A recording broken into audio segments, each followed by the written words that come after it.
Thank you very much, fellow Kenyans. Today, I want to speak about the new university funding model. Kenyans, as you are aware, that education in this country is being made unbearable, is being made expensive by the current president, William Ruto. You're all aware what parents are going through, toiling, moiling, doing very odd jobs just for them to educate their children. Kenyans, we know that during President Ruto's time, education was free at the university. Why was education free at the university? We are all aware that during President Ruto's time, there was what we called BOOM. BOOM was a grant that was given to students to be educated. Ruto was among the beneficiaries of BOOM. He was funded for free, got education for free at the university level. And therefore, I don't understand why university education cannot be free. I don't understand why we must tax heavily the parents, children who are coming from very poor backgrounds, children who are going to drop out of university because of lack of fees. The current funding model is doing more harm to the poor parents, to the needy students who are supposed to join various universities. We know and we are aware, and we've been told severally by President Ruto, that he used to sell chicken to raise school fees at the high school level and primary school level. He told us that he sold eggs to be educated. Why is President Ruto being inhuman? Why is President Ruto hurting Kenyans? Why is President Ruto punishing students? Why is President Ruto ensuring that Kenyans are not getting education, and also, for that matter, quality education? Ruto is today a president of the Republic of Kenya because of education. Were it not for education, he would have never come to Nairobi. Were it not for education, he would have never been a president. Were it not for education, he would have never also messed us up as a nation. So therefore, education has played an important role in Ruto's life. Why is Ruto killing education system in our country? As Babu Owino, I know the importance of education. I will do anything so that a child in this country gets education. So that a child that comes from Nyanza region, a child that comes from Mount Kenya region, a child that comes from Rift Valley region, a child that comes from Coast, Northeastern, Nairobi, a child that comes from Eastern gets education. And therefore, I will mobilize students across this nation, and I want to also speak to the student leaders just briefly. I want President Ruto to suspend and to scrap off, not even suspend, to scrap off this new funding model. As Babu Owino, knowing very well the importance of education, and it is because of education, that is why I am where I am. It is because of education, that is why I managed to come to Nairobi. It is because of education, that is why I studied. That is why I became a student leader. It is because of education, that is why I was elected as a member of parliament. And it is because of education that will make our children, the students, the comrades, make a difference in life. Education plays an important role in economic development. The role of education in building the economy of a state is by provision of new ideas, provision of the technical skills that is needed in every field. When you go to agriculture, you need education so that you can know in what ratio do you need to mix fertilizer, so that you can know how a land can be plowed to give you maximum yield and maximum productivity.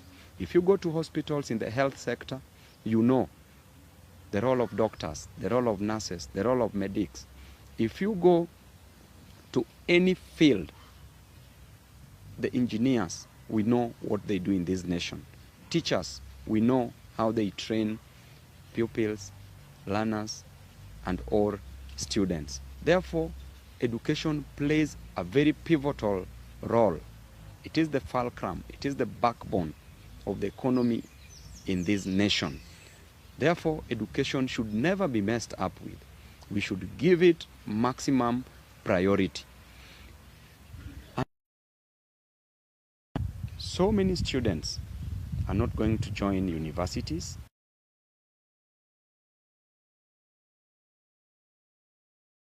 Money. This new funding model, we've seen the way it is working, and it is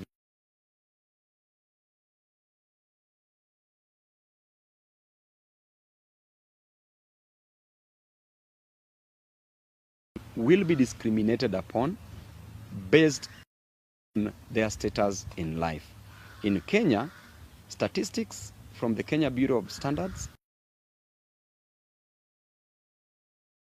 clearly well that 85% of Kenyans come from very, very poor backgrounds.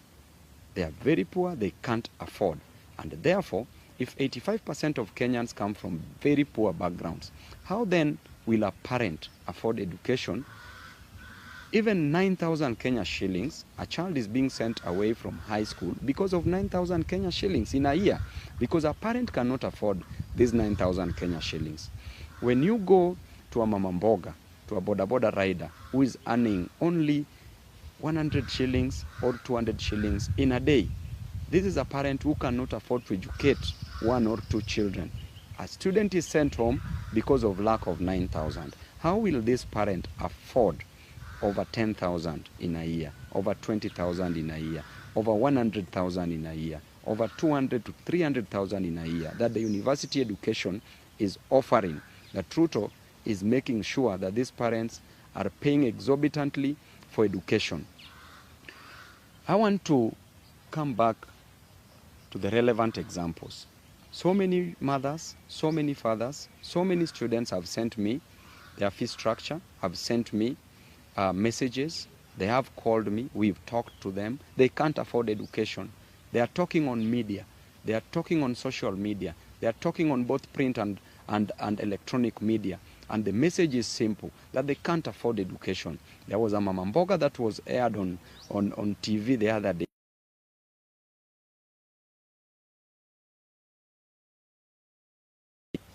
How did you get to know as a president that this mama mboga can afford over 200,000 in terms of fee?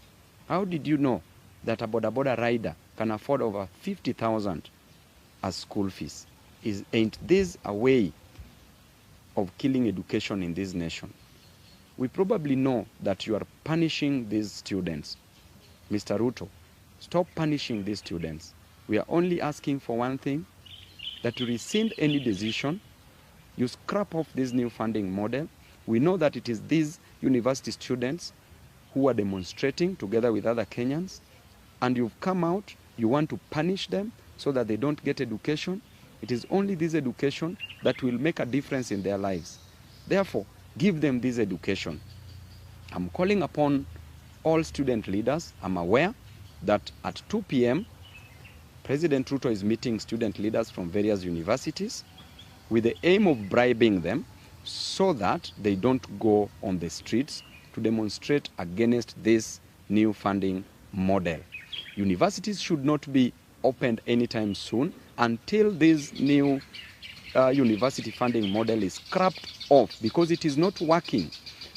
Everybody in Kenya is poor. Over 85% of Kenyans are poor according to statistics.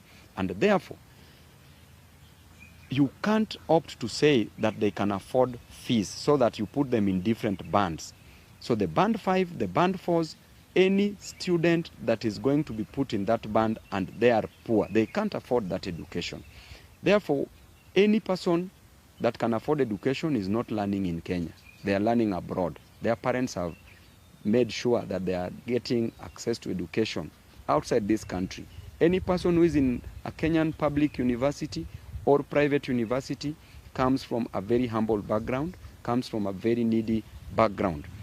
And therefore, the meeting that we are going to do at 2 p.m., I call upon the student leaders. The way you are going to attend those meetings, please do not mess with the future of this nation. Do not mess with the education of this nation. It is only that education that will help us from the shackles of bondage. It is only through education that we shall come from the jaws of poverty. It is only that education that is going to ensure that our children get that which they deserve in life. It is only through that education that the economy of this nation can be built in provision of money.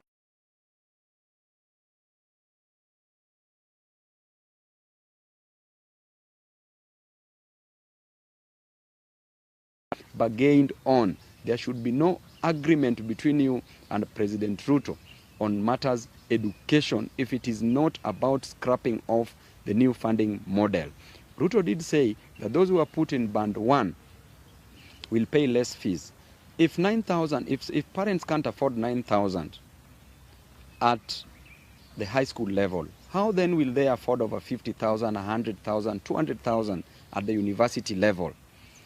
And therefore, President Ruto, let's go back to the old funding model where there was HELB, Higher Education Loans Board, where a student having passed examination was being called to the university.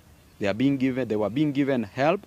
They get educated. Then after that, they were paying for these loans after their education. Let us not mess the over 200,000 students, over 100,000 students who are not capable of joining universities. And for those who are going to join, they are going to drop out because in one way or the other, they are not going to afford this fee moving forward. Student leaders, it is my prayer to you, together with the students. I know universities are coming back in September. There are those who are joining now, this week, next week, for the first years. I urge you all to hold peaceful demonstrations in all universities in Kenya, both public and private, and also in colleges.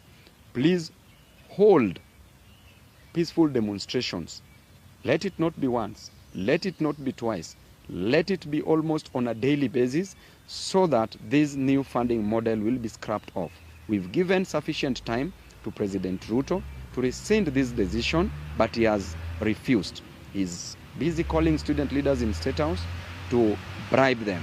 Refuse this, reject this in totality, occupy the streets, come out in large numbers, fight for your own rights, fight for your own life. And I believe that you are going to achieve it. If we made it in the finance bill, if we made sure that the finance bill wasn't signed by Ruto, we can make sure that this university funding model is scrapped off. So comrades, I'm with you in this war. We shall fight together. We shall win this.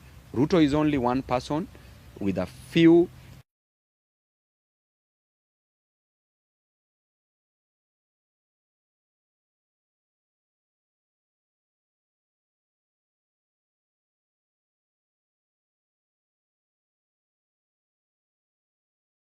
that shall come with this. We shall all go to the city of victory together.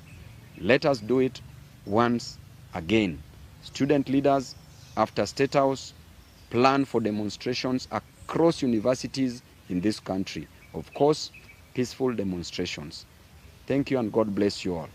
On that note, I also want to talk about the issue of the teachers' strike. The teachers who are striking have a right to strike. These teachers are not being paid sufficient salaries, yet Kenya has money, yet the president is taking loans day and night, yet the president is collecting taxes, revenue is streaming in to a tune of 5.1 billion Kenya shillings per day. Kenya makes approximately over 5 billion. And therefore, the teachers who started teaching in this country should be added salaries. Those junior secondary school teachers should be confirmed and their salaries should be added, should be upgraded. For there are those teachers who are trained and many years now, they are still at home. These teachers have been at home for over 10, 15 years. 2, 10, 15 years and even more. These teachers can't get jobs. Jobs must be created for these teachers because schools are available. The student-teacher ratio should be determined carefully. There should be at least 1 to 40 students or even reduced to one teacher to 30 students per class. And therefore we should build more infrastructure in terms of classrooms, and therefore we should employ more teachers. Those are the things that the president should concentrate on. I've always said that there are 3 types of brains. The first type of brain is a brain that thinks for itself and makes very wise decisions. That brain is called an extremely intelligent brain. Number 2, there's a brain that is thoughtful. It never thinks for itself, but is thoughtful. And that brain, the moment it is thoughtful, makes proper decisions and delivers, acts. That brain is called an intelligent brain, intelligent brain. And then the third type of a brain is a brain that is never thoughtful, neither does it make any decision, it is never thoughtful, and it does not think for itself. That brain is called a worthless brain. President Ruto, among these 3 types of brains, where do you belong? Choose for yourself. You either think for yourself or allow yourself to be thoughtful and act. So, when it comes to teachers, provide employment for teachers, increase their salaries. To the lecturers in universities, increase their salaries. Employ more lecturers so that the student-lecturer ratio is also